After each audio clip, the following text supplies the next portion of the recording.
Catherine Bernardo, may puruhan nakakalas sa pag-ibig ni Alden Richards. So, ano ang dahilan?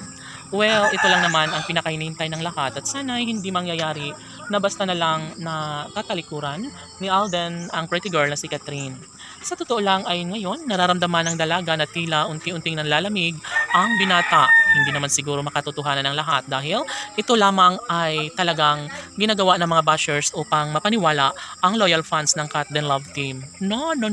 Sabi nga ni Alden Richards na hindi umano siya papayag na basta na lang na mawala ang kinang sa kanilang relasyon. Deserve nila na may pagpapatuloy ang isang pagmamahalang nagbibigay kaligayahan sa lahat. Wala nang ibang mas makapagbibigay kasiyahan sa taong bayan kundi ang relasyong nagbibigay lakas at inspirasyon sa taong bayan.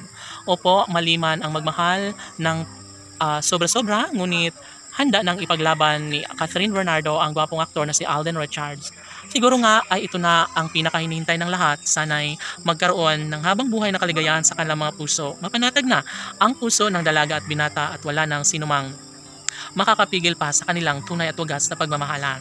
Sabi nga nila na hindi na bago pa sa mga netizens na maisakatuparan ng isang pagmamahalang nagbibigay kaligayahan sa lahat. Sino ba naman ang hindi magiging masaya kung ipaubaya na lang ni Alden Richards ang kanyang pagmamahal para sa pretty girl na si Catherine Bernardo. Siyempre, iba pa rin kapag balang araw ay maisakatuparan na ang lahat sa kalang pinakahinintay ng taong bayan na pag-iisang dibdib na nararapat lamang na masilayan ng taong bayan.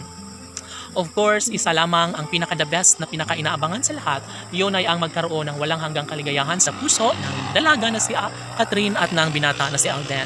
Sila umano ang deserve na magkatuluyan at sana'y kanilang mapapatunayan dahil marami ang nag-aabang. Sobrang excited na nga umano ang lahat ng mga ito dahil matagal-tagal na rin ang relasyon ni Alden at Catherine at dapat lamang na mayroong patutunguhan ng lahat na magkaroon ng happy ending sa relasyong tunay ni Alden Richards at Catherine Bernardo na siyang pangarap ng kanilang milyon-milyon ng mga taga-subaybay. Sobra-sobra ang paniniwala ni Alden Richards na kailanman ay hindi siya iiwan at sasaktan ni Alden Richards. Si Catherine Bernardo ang isa sa pinaka-pangarap ng taong bayan na magkaroon sila ng habang buhay na pagmamahalan sa isa't isa. Siyempre, mananatili ang isang magandang pagkakataon. Ito lamang ang pinakahinihintay ng taong bayan na sana'y magiging pabor naman ang taong bayan sa relasyon ni Alden at Catherine. Mananatiling isang maligaya ang puso ng mga fans lalong-lalo na ngayon na mas pinapahalagahan ni Alden Richards ang babaeng sa kanya ay nararapat na makatuluyan at makasama sa habang buhay. Magiging happy ang puso ni Alden Richards kung si Catherine nga ang kanyang makasama habang buhay laban.